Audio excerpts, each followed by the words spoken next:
点进这部影片的你，多少可能了解一些音乐游戏吧？你在玩这些游戏的时候，有没有想过，这些所谓的关卡，也可以说是谱面，到底是怎么做出来的？没错，这是 Estella， 一款我们自己开发了2年的 PC 音乐游戏哦。而在我们发布了前2集开发影片之后，玩家数量也逐渐来到65000人啊！真的非常谢谢大家的支持哦。还没看过之前影片的，也欢迎去看看。今天我就直接带大家来大公开 Estella 的制谱流程吧。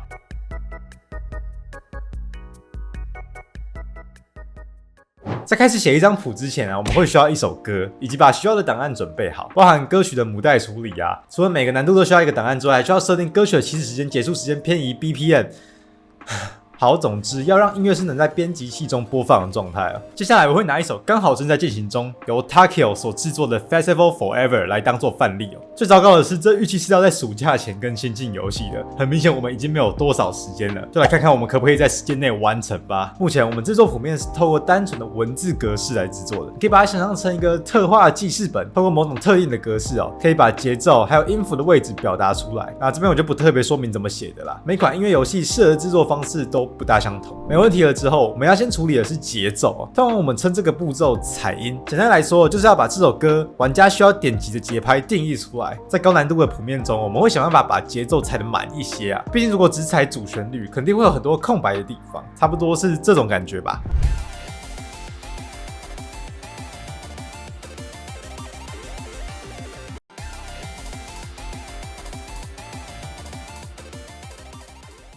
采音通常不会花太多时间，但这也跟音乐有关呢。像是如果有 BPM 会一直变动的歌曲啊，或是节奏真的很复杂的话，相对就会比较麻烦一些。OK， 我现在大概采完音了，我现在其实采得蛮乱的，就是它没有什么分行子，我就单纯把音采出来而已。这首歌我觉得第一个比较有趣的地方是，它这边有一个一段一段的感觉。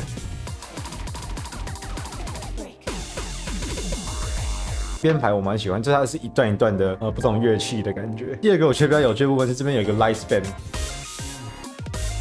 然后你可能会想说这个一坨 light 等一下是要怎么写？那这个其实还蛮有趣的，应该晚点就会知道答案了。采完音之后，我们会先制作动画，而不是直接开始设计音符的位置。原因是动画会影响到整个轨道的旋转，如果先放位置，做动画时就会比较卡手一点。然而动画一直是我写谱的弱项之一啊，因此这个紧急任务我决定交给团队中的雨兰来协助我。顺带一提，现在 Estella 中很多经典的谱面也都是交给他制作的。果不其然哦，对他来说是轻轻松松哦，马上就完成了。OK， 我们拿到档案了哦，这个谱面就是有动画的状态。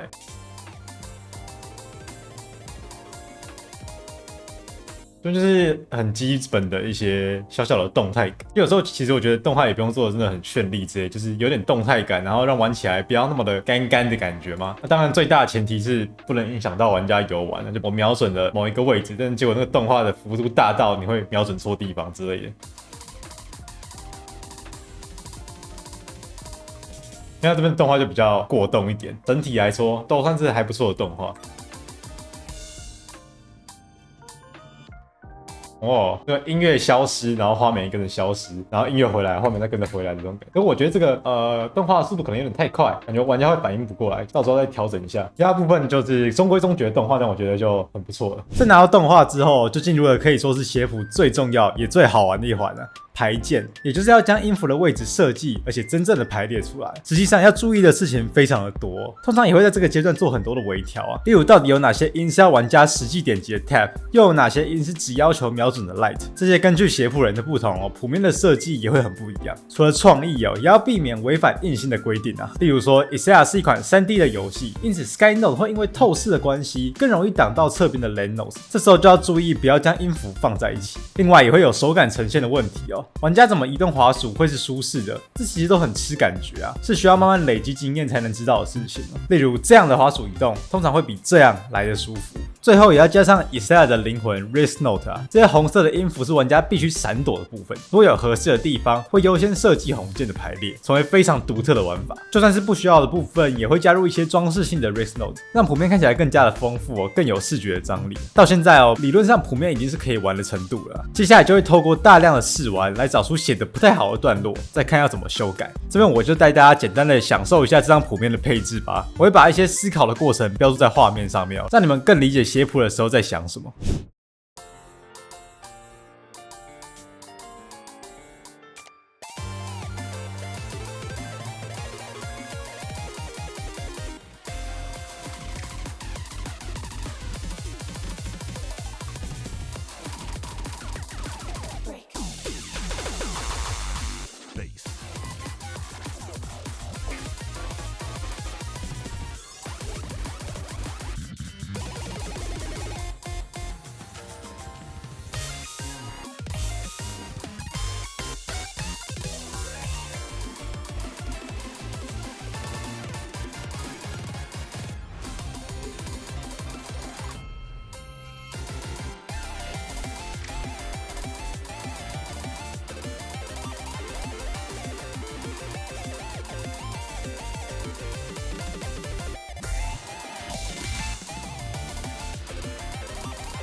大概抓出一些问题之后，我又找来了雨兰一起做谱面最后的修缮以及调整。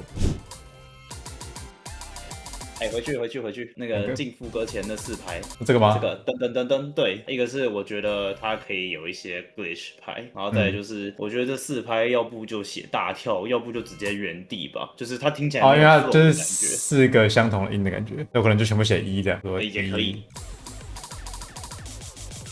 我觉得这个 light span 嘛，就是一次很多 light， 所以它有那种刷碟的感觉，我就觉得可以好玩一点。然后我等一下再修看好，我改成刷键之类的，应该没什么问题啊，因为都 light 应该。这里我确实也比较不会写这个地方，给你修，会不会太难？我觉得这个太难。那不然就把那个第2颗改 light 啊，就变成6分这样子。你说4L4、3L3、2L2，变成6颗。6、7、8、4、3、2，然后6颗6拍。我在玩的时候，我就觉得这个动画对这要背，因为以初键或2键，就算2、3键你记住了，但是我觉得它还是没有很直观。不然把它改成就是这个瞬间消失改成瞬间出现，然后定在原地再开始动。这个动画我自己改一下就好。好，就先这样。反正最后档案会经由谱面的 QA， 也就是品质的检查，才能正式的发布。一部分是做最后的确认看看有没有比较大的问题啊。另一部分也是要听听不同人的意见，搞不好某些段落会有更好的呈现方式。而以上只是最高难度织谱的制作过程后续还需要补上红谱、黄谱、绿谱，不同难度也有不同的制作方式，还有规范不过流程都大同小异啦。碍于影片的时长，这里就不一一带给大家看了。好啦，以上就是 Ixtella 一张谱面的制作流程有没有比你想象中的简单或是复杂许多呢？这张预计会在暑假期间更新到游戏中也欢迎大家打开游戏去玩玩看而接下来8月、9月，Ixtella也会参加许多特别的活动，有机会的话再分享给大家看啦。那下次再见，拜拜。